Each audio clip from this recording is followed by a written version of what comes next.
Thank you so much, guys. I can't sing, that's for sure, so I'm not going to try singing. Also, I have to say, my shoes are very ordinary, okay? So don't be too disappointed by that. They're comfortable, but they're ordinary. Anyway, so a lot of things were said already about me, but today I'm going to talk mostly about cheese, not about physics, not about Big Bang Theory, although that's a lot of fun too. Anyway, so let's start with this first slide. What do we see here? We're basically seeing cheese in a way that we don't typically see. We spoke about Swiggy earlier today, and yes, we live in a generation where we look for, as humans, we look for that consistency. When you order that biryani at 2 in the morning from Swiggy, it should taste the same, it should look the same, the product should always be the same. But I want to show you how, at the end of the day, we are at the mercy of nature. And if you look at these wheels of cheese here, this is in Castelmagno. It's in the northwestern Italian Alps. When I visited them, close to France border, it's about, as the crow flies, maybe like 5 kilometers, but obviously by road like 3 hours. So every wheel looks different. They are all the same cheeses, like they're all the same name of the cheese is the same, but they look almost very similar, but they're different. They each have their own identity. They each are expressions of nature here. Okay, so what you're seeing is us as humans being custodians of milk and trying to control it and trying to create a product that's going to be identical every time, but at the end of the day, we have nature here that doesn't allow us to do it beyond the point. And you can add more and more levels of industrialization and make it finer and finer to get that perfect product. But I'm here to talk about the beauty and the art and the science of natural cheese making like this. Okay? So where does cheese come from? Obviously, really good cows and cow milk, right? Again, this is a breed of cow called the Abondance cow in the French Alps, actually. And so there's this beautiful sentiment here. Cheese is milk's leap towards immortality. And this idea that milk itself is such a perishable product. Okay, it's a product that really, if you leave it out at room temperature in your home kitchen, 2-3 ghante mein, in 2-3 hours, it turns bad, right? It gets bubbly, it becomes unusable. So we are at the mercy again of nature, and we need to control that. All we're trying to do is control the direction in which milk can go. So cheese is, again, as I said, milk plus fermentation plus coagulation plus fermentation. I'm going to talk about coagulation first. That's why it's come up first. What is milk? Milk is comprises of, like all foods, it has fat, it has protein, it has sugar. Okay? And the fat is what we all love, don't we? It's the flavor, right? It's what we crave at that 2 a.m. Swiggy order. It's the flavor, the fat holds all that flavor in it and the richness, and it's what makes us happy. Human beings are drawn to fat. It's the sugar and the proteins that end up making us cheese. Okay, so the proteins here, coagulation, think about milk as this vacant, vast sort of ocean of water, and there's just these few, like this, it's only 5% of that entire liquid is protein. And so coagulation is that very important step. Here's a picture, again, this is now in the Lombardy Alps in Italy. So coagulation is the process of converting liquid milk or fluid milk into small little granules. If you can see here, these small little, what they call curds of solids. And to be honest, when you're making cheese like this is on day one, this is what it looks like. This cheese, this technique is called, for making this cheese, is called taleggio. It's a cheese from the Lombardy Alps, as I was saying.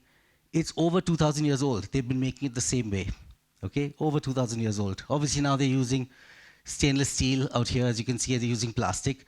That's not over 2,000 years old. That's a fairly modern introduction. But this style, the respect to the mastery of this product is an ancient one.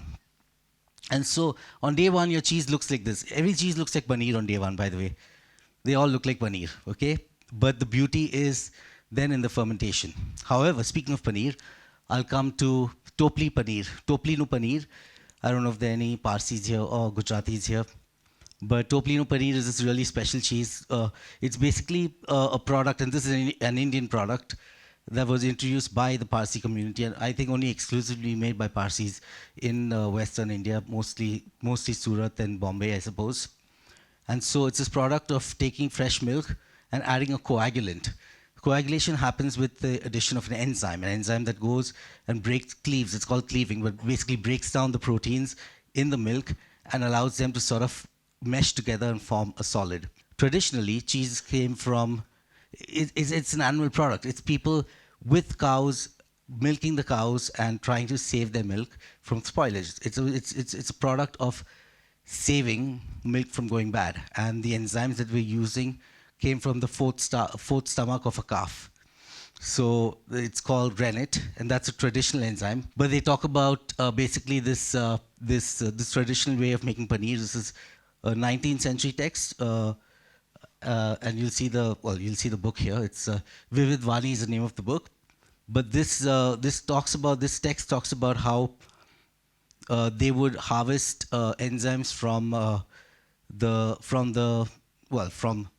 a goat's stomach or something like that. Okay, and if you read the text in more detail, if you do a Google Translate, you will see that it's very interesting.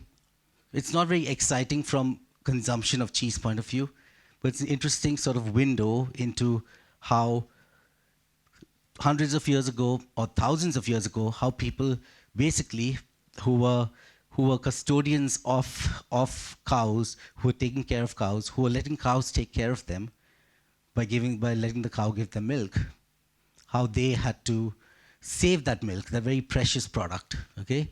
Now we'll talk about fermentation, and this is very important. Today's world, fermentation is a key word.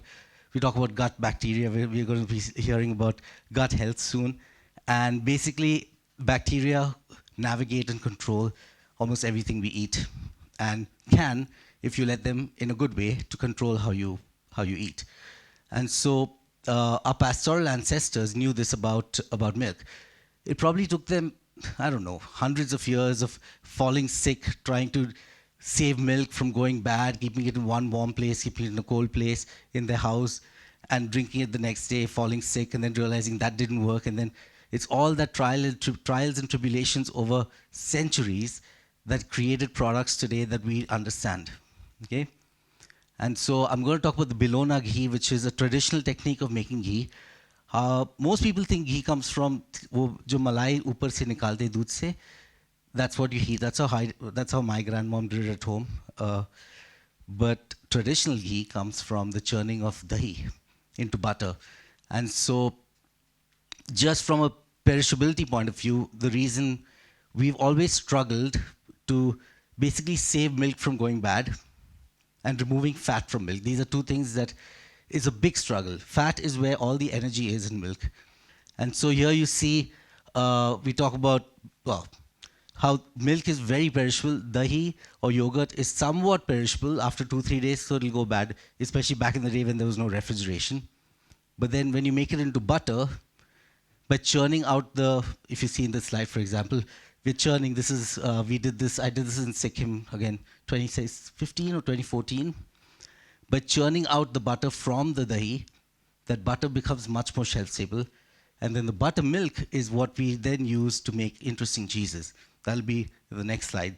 But the most important thing, if you want to save all the milk, all the good fat from the milk, you make it into ghee. Ghee has a long shelf life. Everyone knows that now, right? You can keep it at room temperature in your house, and you'll have it for a long time, and it has so much flavor. This is a lovely family here that allowed me to stay for a couple of nights. I learned how to make this traditional cheese called kalari, where they mix old buttermilk with fresh milk, and then they use heat and they use temperature and really beautiful techniques to convert milk. Now it looks like milk that's split, that's going bad, but then they cook it, and they use real mastery and just navigating through the art and science, that spectrum of where all milk can go when you heat it and when you treat it with acid. And then they get these beautiful little, they call doodh rotis or kaladi. It comes out, it's like a mozzarella that comes out from that technique of basically harnessing all the good things in the milk along with heat and controlling it and creating this product. And it's a fairly, and yeah, as you can look, it looks like a roti, but it's just a milk product. And so that cheese that you're eating when you're sitting out there drinking chai with the gujars, it all comes from the grass and the cows. There's nothing else. All you need is grass, cows, wood for heat. Three ingredients. And the cows, and then the cows roam the lands, fertilize the lands as they poop. They fertilize the lands with their dung. And it's just a simple circle of life right there. For example, paneer is, everyone thinks it's, chalo, I mean, Punjab's in paneer, you can order again, probably on Swiggy. But the idea here is that where, where did paneer come from and why is paneer such a big thing today? So if you look at there are ancient texts from the Kushan period. This is like first, second century BC. Again, I spoke about 2,000-year-old techniques from Italy. Now we're talking about over 2,000-year-old traditional processes in India. And this is, and out there, that's the first mention of paneer where they mixed milk and dahi together, and the solid portions that come out of that, they took that and they fed it to the warriors. And the liquid portion, the whey or the buttermilk, was then fed to the peasants, I guess. Yeah, the peasants. And so this idea of mixing milk and dahi is a traditional way of making paneer. If I had the time, I would show you how to make it, but it's very easy. If you want to learn how to make the best paneer you ever made in your life, just simple.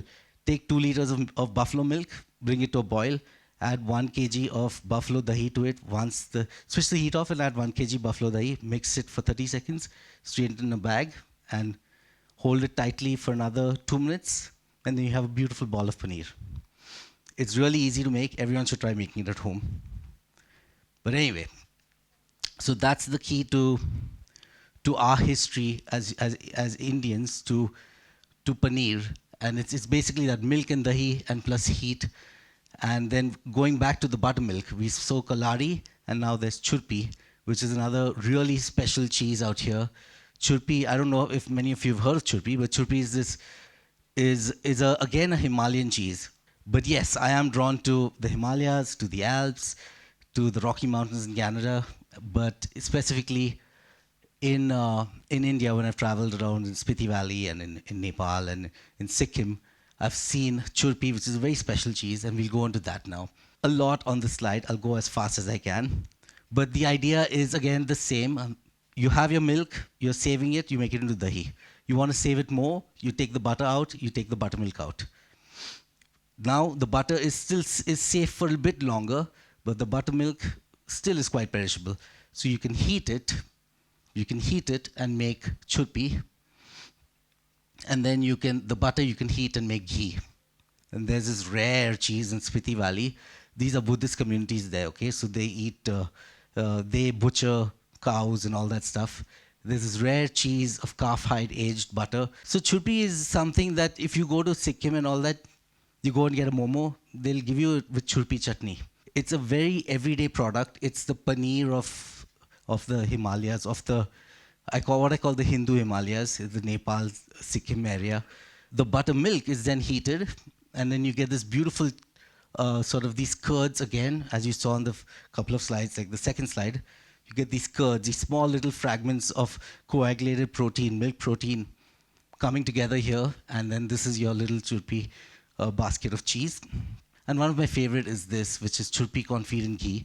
The technique of confit means storing. I use the word churpi confit in ghee. The Sikkimese people don't, but confit is a traditional, that's a Western or French term of storing something in fat.